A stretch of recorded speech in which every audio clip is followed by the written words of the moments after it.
11. The night my daughter stopped breathing, my brother called to ask if I could cover his rent.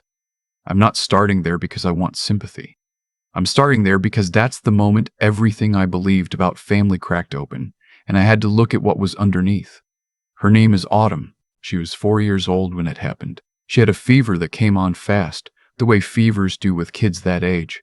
1 hour she's eating crackers on the couch, the next her lips are pale and she's making a sound I'd never heard before. A sort of soft, wet wheeze. I picked her up and she went limp in my arms. And I remember thinking, very clearly, this is not normal, and then I stopped thinking and just drove. The hospital is 11 minutes from our apartment. I know because I've driven that route 100 times since, in the middle of the night just to know it. 11 minutes. She was admitted to the pediatric ICU by the time I'd filled out the second page of the intake forms. A nurse with short gray hair took her from my arms at the door and told me her name was Joanne and that she would take care of Autumn and that I needed to sit down. I sat down. I don't remember doing it. The waiting room had a TV mounted high on the wall playing a cooking show with the sound off. A woman was folding puff pastry. I watched her do it 3 times before I realized I'd been staring at the same loop for 20 minutes. My phone buzzed. My brother's name came up on the screen. I almost didn't answer. Something told me not to. But he's my brother. We grew up sharing a bedroom until I was 15. He taught me to ride a bike in a parking lot on Sunday morning when I was 7 and he was 12. So I answered. "Hey," he said. "You got a second?" "I'm at the hospital," I said. "Autumn's? Yeah, how serious is it?" "Autumn's? Yeah, how serious is it?" I paused. They took her to the ICU. I don't know yet. I'm waiting. Okay, a beat. So, listen, I'm about 2 weeks behind on rent. Landlord's been texting, and I really need to sort it out before Friday, or he's going to. I pulled the phone away from my ear and looked at it. I actually looked at it. Like maybe the screen would tell me something different from what I'd just heard. "You're asking me for money," I said. "Right now." It's not a great time, I know. But I figured you'd want to know. My daughter is in the ICU. I know I heard you. I'm just saying it would only take 5 minutes to transfer, and then you don't have to think about. I hung up. I sat in that waiting room for 4 more hours. The woman on the TV kept folding pastry.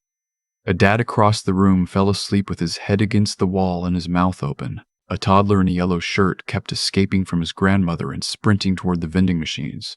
My phone buzzed twice more, both times my brother. I didn't answer. At 2:17 in the morning, Joanne came out and sat down next to me. She smelled like antiseptic and hand cream. She told me Autumn was stable. She told me it was croup, severe, but manageable.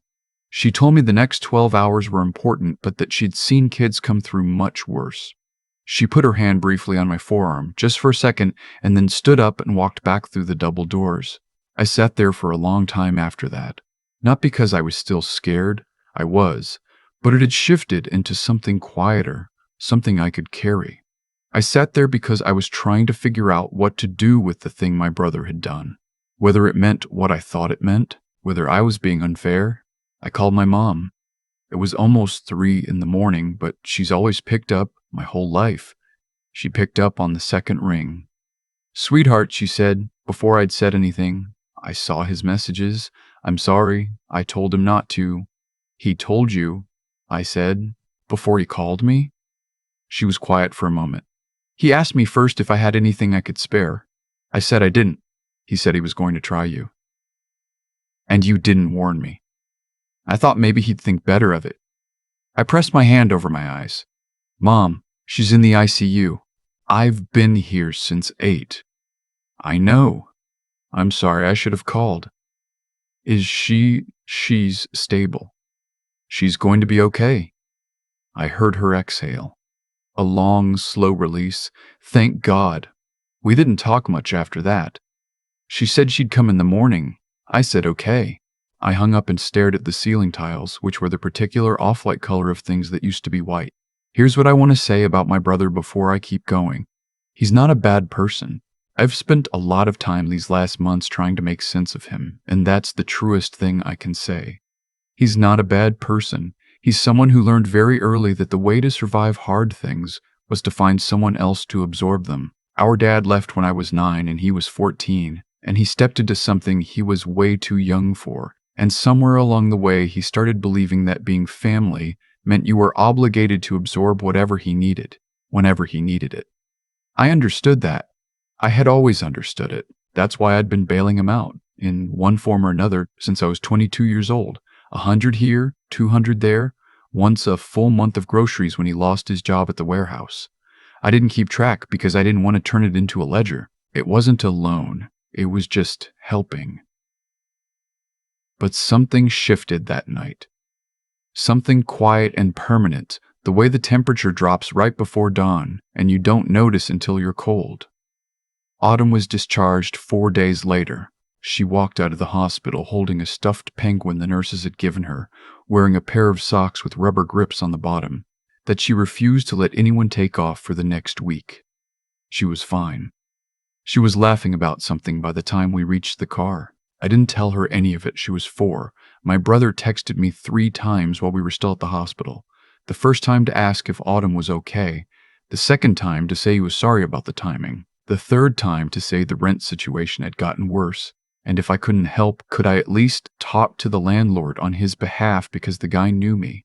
I read all 3 messages. I didn't answer any of them. The day after we got home, I was sitting on the kitchen floor watching Autumn eat toast and talk to her penguin, and my phone rang.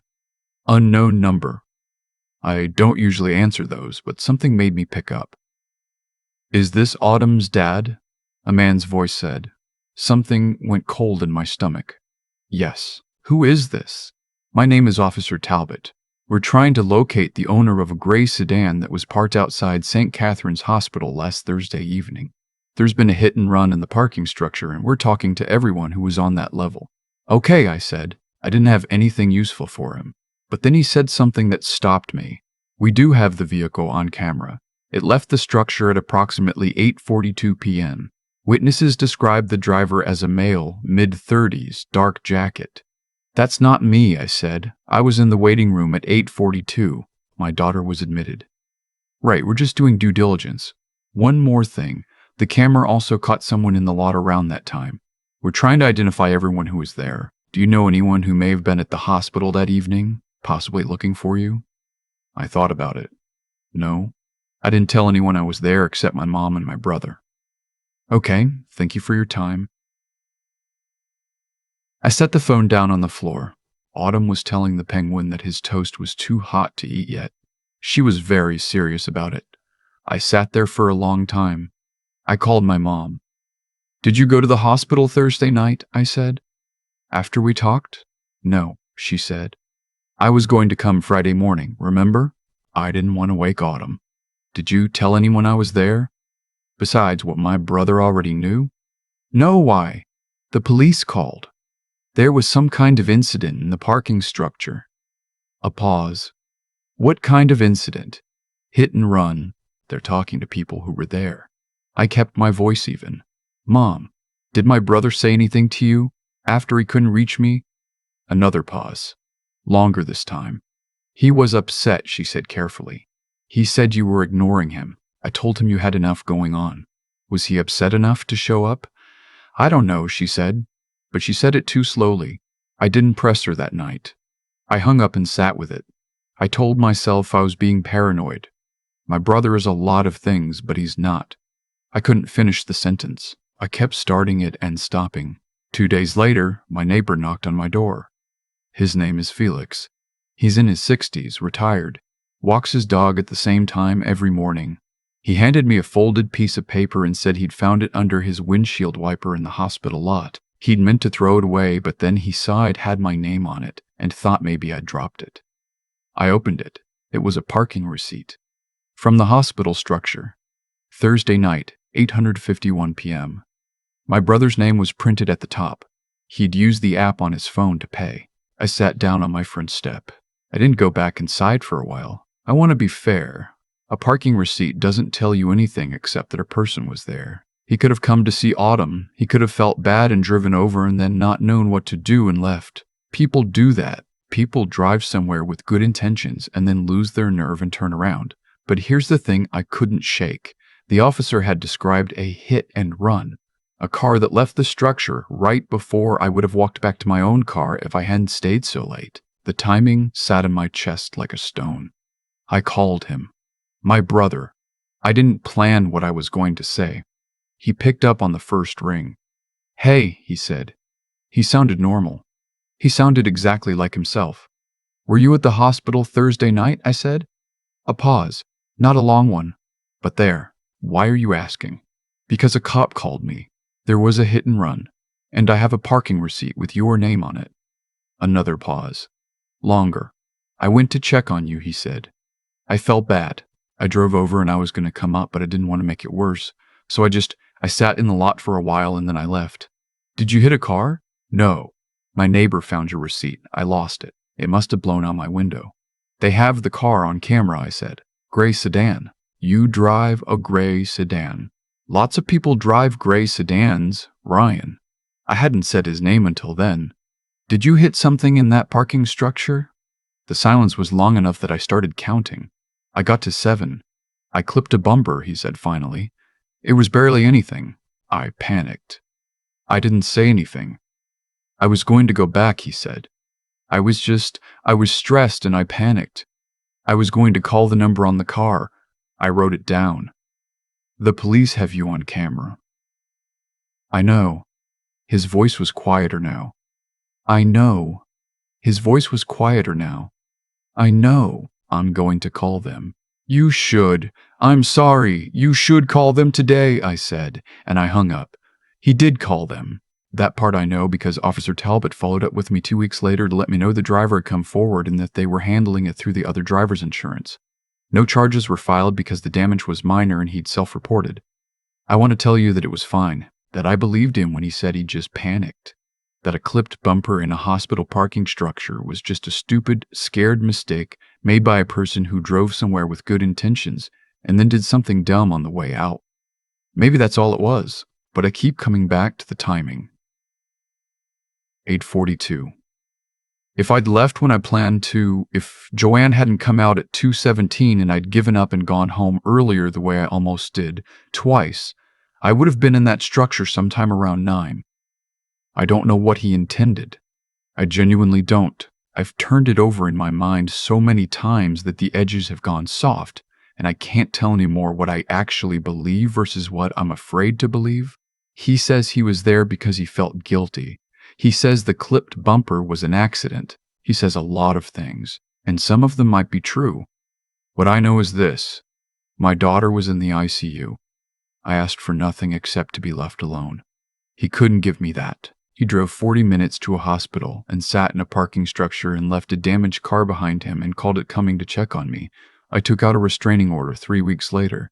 My mom cried. She told me I was being cruel, that I was blowing something small into something enormous, that he was family. I told her I understood that she believed that. I told her I wasn't angry at her. I told her I needed her to not call me about him for a while. And if she couldn't do that, I needed her to not call me at all. She chose to stop calling me about him. That cost her something, I know it did. I haven't stopped being grateful for it. The restraining order went through on a Tuesday. I was at work when the confirmation came through on my phone. I stepped into the hallway and read it twice. A colleague walked by and asked if I was okay, and I said, yes, I'm fine, just some legal stuff. She nodded and kept walking. I stood in that hallway for a few minutes. I didn't feel triumphant. I didn't feel relieved, exactly. I felt like I'd put something down that I'd been carrying for a long time, and now my arms were just tired. Autumn turned 5 in October. We had a small party at the apartment. 4 kids from her daycare. Pizza. A cake shaped like a penguin that I spent 3 hours making from a YouTube tutorial, and that looked absolutely nothing like the picture but that she declared was the best cake she'd ever seen in her life. She wore a purple party hat for 6 hours straight, including through her bath and most of dinner. At the end of the night, after her friends had gone home and she was drooping on the couch with her penguin tucked under her arm, she looked up at me and said, "Daddy, are you happy?" I sat down next to her.